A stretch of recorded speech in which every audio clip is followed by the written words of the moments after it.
Well, you all well know that it's not been the custom over these many years together that definitive statements have been made.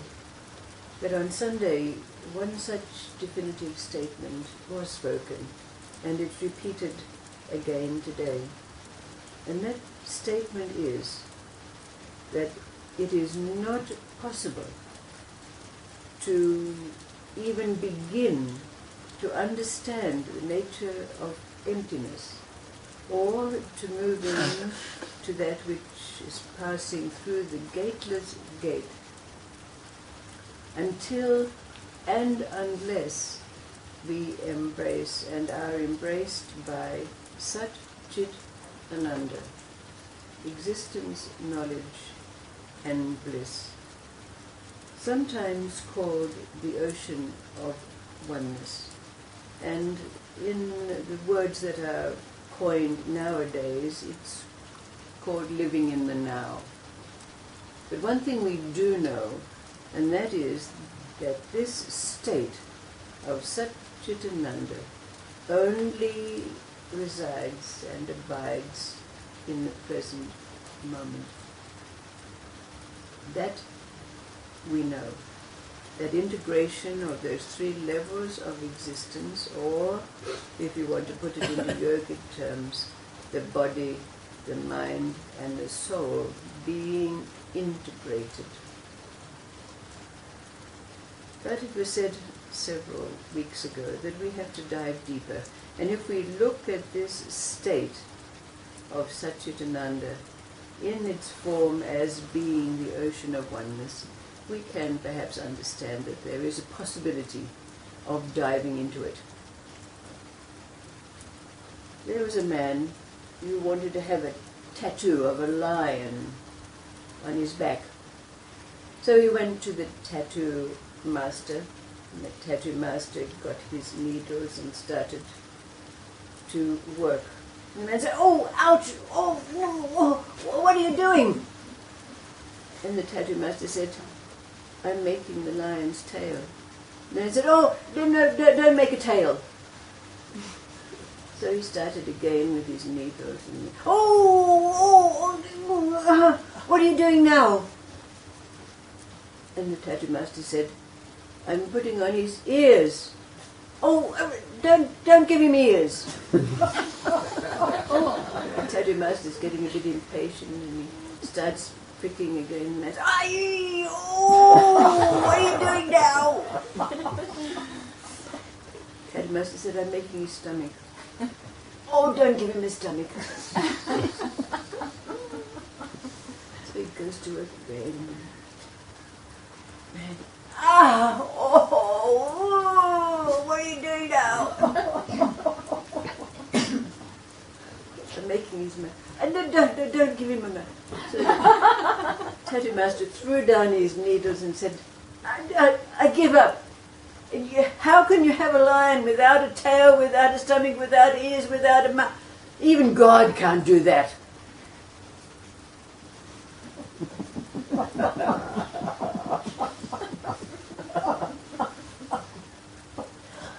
Then there was a merchant who was going into town to do some business, and he took his young son with him. But he got so busy with doing business that he didn't take care of his son, and his son was stolen and was held up for ransom. Well, the next day the merchants sent out messengers into the streets to offer 1,000 silver pieces for the return of his son. And when the kidnapper heard about this, he got greedy, and he thought he would hold out for some more ransom, so he waited, thinking that the father would increase the amount of money offered. But the next day, when the crier came round to offer money for the return of the boy, the offer was only for 500 silver pieces. Well, the kidnapper was concerned about this, but he thought he'd hold out some more.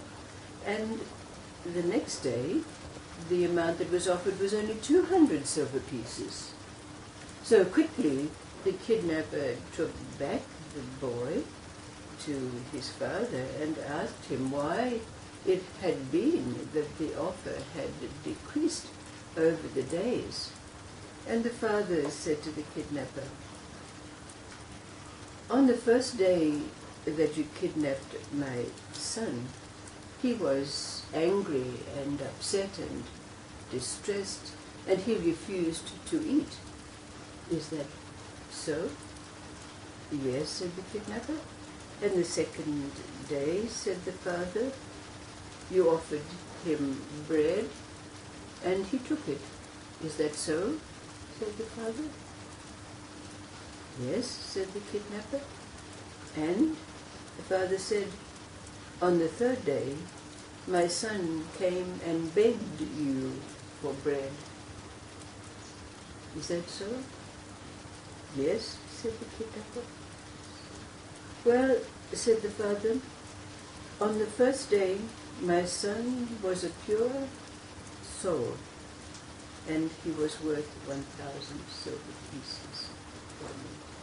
On the second day, when he took bread from you, his captor, he lessened in his worth to me.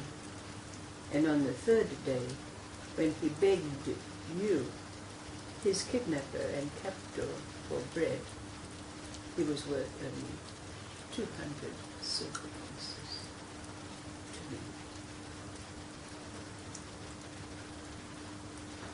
And the third little Sufi story, the story of the sultan who went out amongst his people, as was his custom to do, and he came across a woman crying over the grave of her son.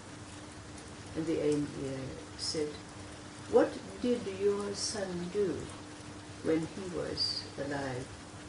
And the mother said, "Oh, he cared for me, he took care of me in every way, he served me."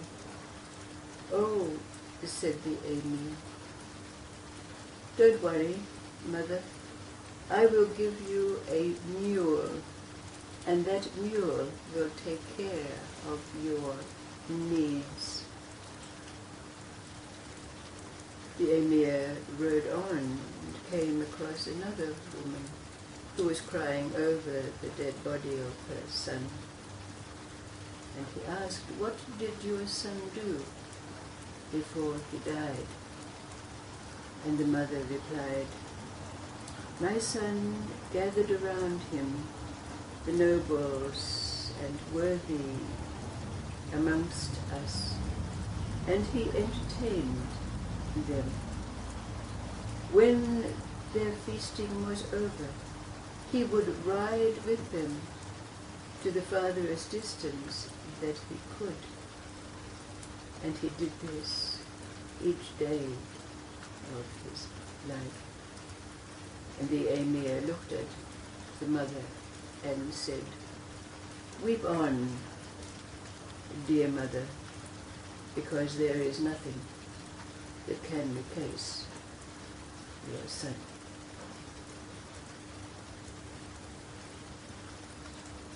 We hear these disparate tales, and perhaps to our mind now, we have no way to relate them or rationalize them.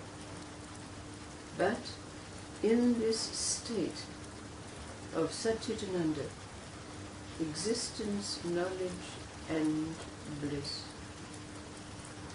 in this ocean of oneness, something is there. Right now, what is it that arises for you from this? What rises from the experience of ingesting these three tales in this state of Satchitananda.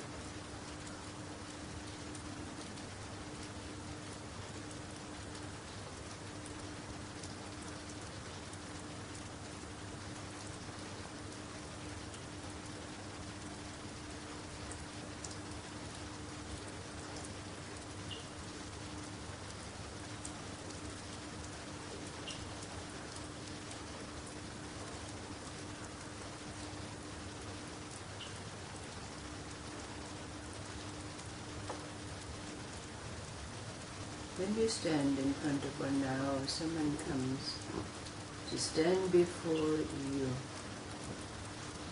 and you have an exchange in whatever way that is. You hear their words, you see their body language, and you read it. We have those abilities in our human life. But in here something different is happening. Even whilst we're aware of what their body language and their words are indicating. Just like these stories, they're like putting those three together. What it is that the person is happening inside, what their body language is indicating, and what their mouth is indicating. What is it that happens in these circumstances now for us? We can no longer meet them on that level of mind, ego. Is it? Not possible. We can only respond from this place. Isn't it so? This place of Satchitananda. Just like these stories. They're that chemistry that goes together. Inevitably, as is the nature of life, there's going to be a response in some way. We might not verbalize it, but there's something happening inside. For me, the stories make my heart constrict. I want to weep. That's the response.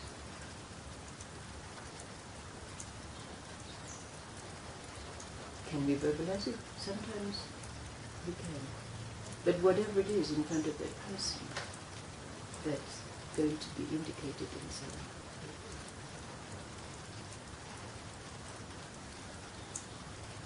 So what does it mean to dive deep into this ocean? What does it mean? I'll tell you what it means for me. It means to be forever real. Forever real. Never again coming out into that level. Not being able to come out in any way. Isn't it so? And sometimes it's embarrassing. Absolutely. Absolutely it is. Because you stay speechless and they all think, oh, she's done. Yes. It's okay. You get used to it. Or you can think back over the situation, that whatever was happening, and your mind will say, oh, I never would have thought to say that, Tom. No. Never. No. And then, you say something, and even at the time when it's said, it's not like you go, oh, you just say. But later I go, oh, I never would have thought to say that if I'd mean that.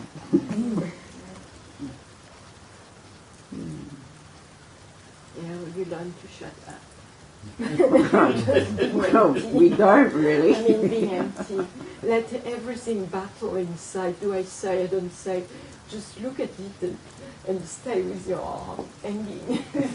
Don't know what. And sometimes when I've said something like you were talking about, Bonnie, like afterwards you think, why did I say that? Or where did that come from? It almost always is right for the person. Yeah. Like, they'll come back later and they'll say, well, you said this thing to me 6 months ago, and it's been so useful, and I'm thinking, I could have only said that as a joke. Seriously?